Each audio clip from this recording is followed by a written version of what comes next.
Hey guys, this is John with CheatSheetPros.com. Make sure to look at the description for the free link to our Facebook group where we post our premium sheets every Thursday for free. So I'm going to go ahead and show you a quick update I did for version 4 of the 2020 MLB sheet, and it specifically has to do with sports betting. One of the followers on Reddit was asking about sports betting, so I decided to go ahead and share this. So what I've been doing, it's been hidden, so I cover it up before I post the sheet and just kind of tracking it. And it's kind of a projection model for scores of games. And last night, I think it hit 4 out of 6, and it's been kind of fun. So since a lot of you are into sports betting, I wanted to go ahead and put it up and let everybody try it out.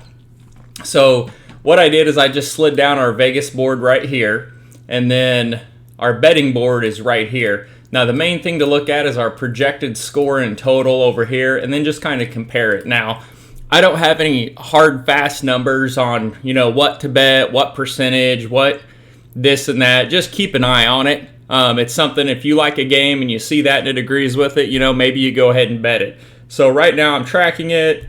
I bet it a little bit, but not a ton of money.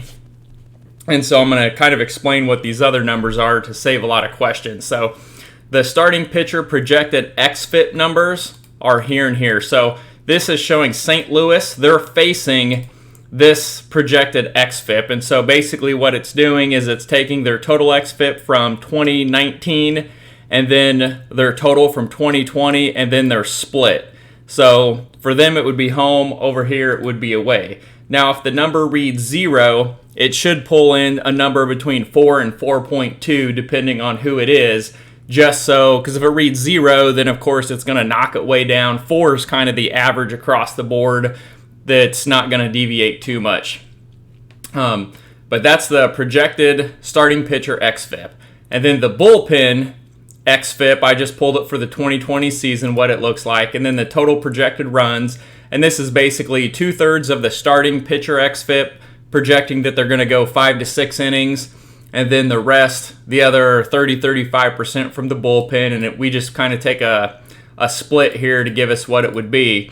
Now for the offensive side, we're taking the fantasy points for runs. So I'm basically taking these numbers down here that they've scored on average over the last 7 days and last 14 days, and then just getting an average of it.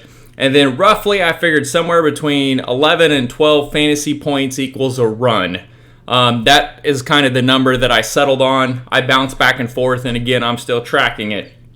But I just take the average of those, divide it out by somewhere between 11 and 12, and then that gives me a projected offensive, how many runs they average score. So it's kind of like a runs per game last 7, but it's not looking at the actual runs, it's looking at the fantasy point production. So they might not have the runs, but if they've got the fantasy point production, then it's usually going to come in there.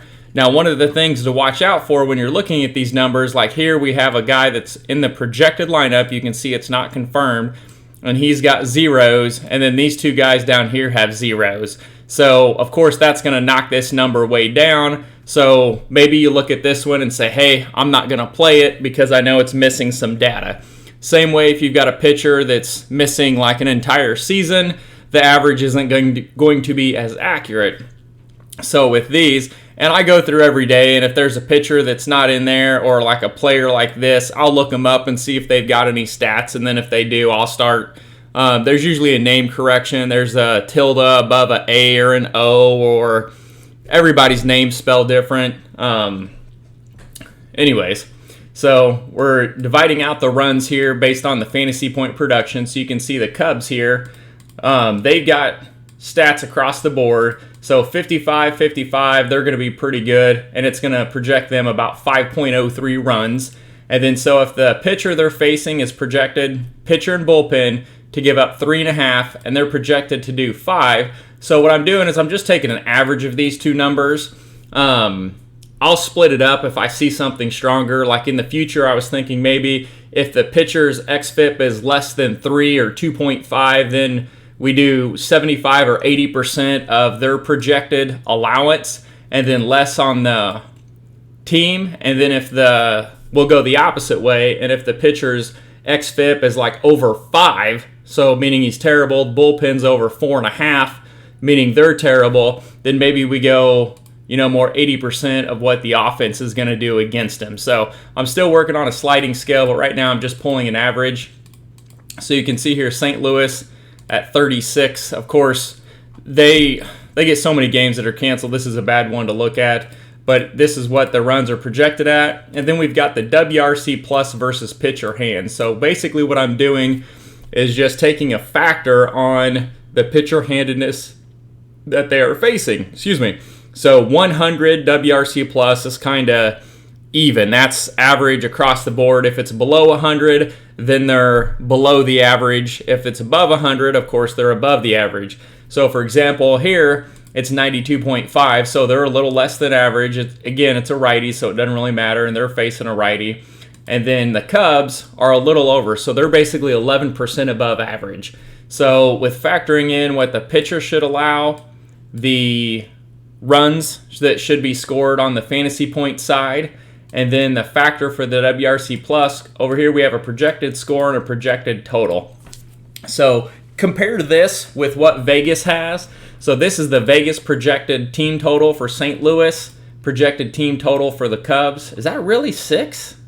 I've never seen a game with a total of 6 before. I'll have to double check and make sure that's correct. So you could look at this and say, okay, here on the Vegas board, they're projecting it at 6. We have it going to 8, so we would say, okay, maybe lean towards the over. And then I'm going to look at the side. So we've got Cubs at 4.8 to 3.5, and they've got St. Louis at 3.1 to 2.9. So this is a game that I want to watch and kind of see, how it does, how it shakes out. And again, the St. Louis runs are low because we have a bunch of games that are canceled and 3 guys with zeros. But just glance at this if you're doing some sports betting. So look here, see the lines, how they opened, they moved. And again, when you download the sheet for the day and save it on your desktop and you go back and you open it, it auto-updates the Vegas odds and the starting lineup. So you're going to see these numbers in here change, the percentages change, and then the starting lineup's going to change. And when this turns green, then it's a confirmed lineup. Then you can really look at it. So that way I don't have to update the sheet 10 times a day. You can close it, open it, and it's automatically going to pull through. So in this game, we've got roughly the Cubs winning, but like I said, we're missing 3 stats over here for St. Louis. St. Louis has had a bunch of games canceled, so I'm going to go ahead and look past that.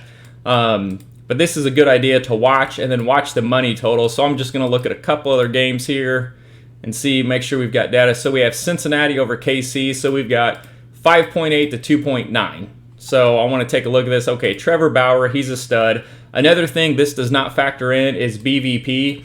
So like here, 123 at-bats, and they're batting 236. Okay, I could see that there.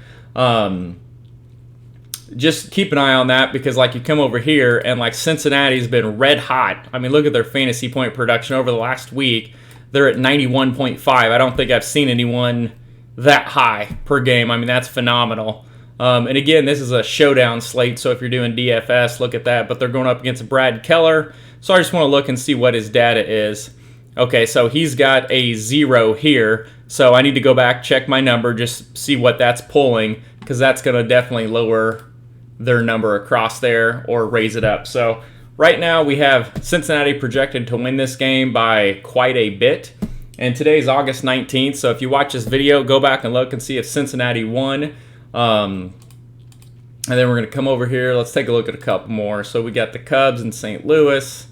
Again, that's a double header. Still Tampa, New York. So we've got it 6.8 to 6.7. And glancing at this right here jumps up. So I know immediately both teams are doing really good. So we have hot and we have hot. So if you're doing DFS, look at the stack price. So the best stack over here is $3,500 per player. That's ridiculous. That's super cheap. But again, it's against Garrett Cole.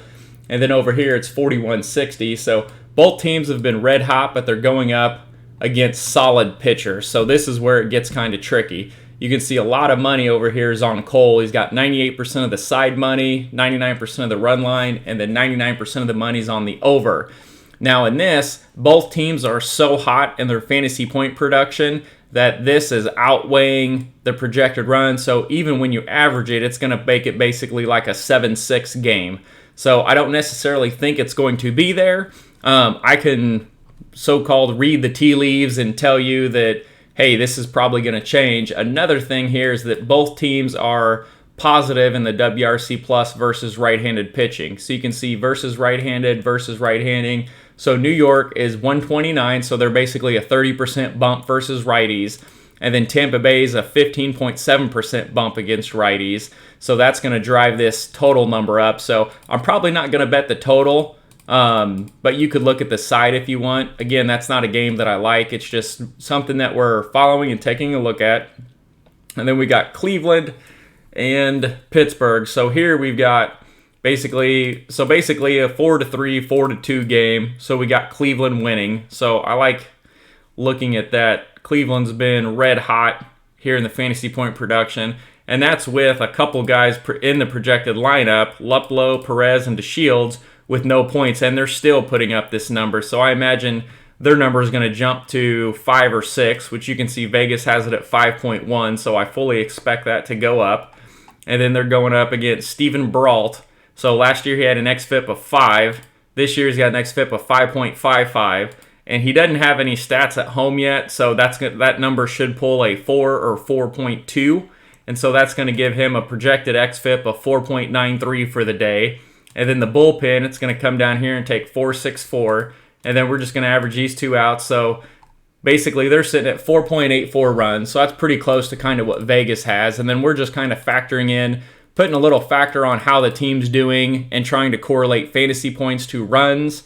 And then the WRC plus, of course, each team, Cleveland facing a lefty, their WRC plus is down. And then over here with Pittsburgh facing a righty, you can see versus lefties, they're at a 119, but versus a lefty, they're at 53.3, so they drop drastically.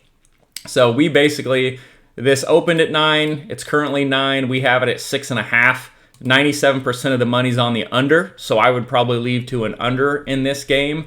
So if I'm going to do it, I'm going to take Cleveland and parlay it with the under is kind of how I'm looking at this. But anyways, I won't waste this and go through every single game. I just want to do a quick 10, 12, 13-minute video and show you the new betting board that we have. We're following and kind of explain what some of those numbers are and try to head off some questions. So good luck, guys. If you find anything you like, feel free to message me and have a good day.